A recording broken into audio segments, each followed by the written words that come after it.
I'm Alex Mahadavan with The Observer. I'm here at the 2013 Downtown Sarasota Holiday Parade. The theme, a salute to veterans. Santa's ready, all the floats are ready. Let's kick this thing off.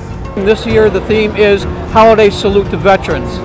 So my wife, being born on the 3rd of July, she said, we've got to do it. It's red, white, and blue.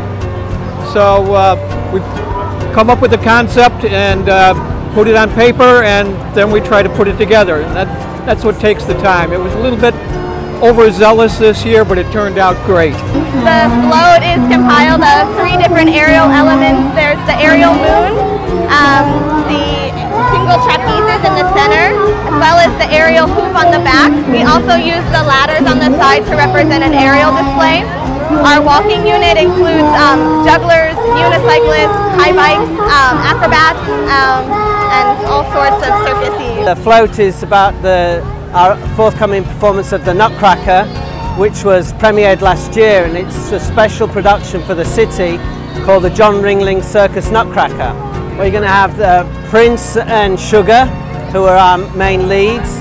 We've got John Ringling and Mabel Ringling, and we've got all the kids and the clown car and everything. So it gives you a little bit of an insight into these amazing costumes that were designed, especially for Sarasota. We've been doing this parade float. This is our 11th year that we've been in the parade, and we always enjoy it, and we're trying to keep with the theme this year. We've got some of the veterans from our church, and a couple of them have been on the honor flight to Washington, and it's just a great experience to be here and give back a little bit to Sarasota that they've given to us.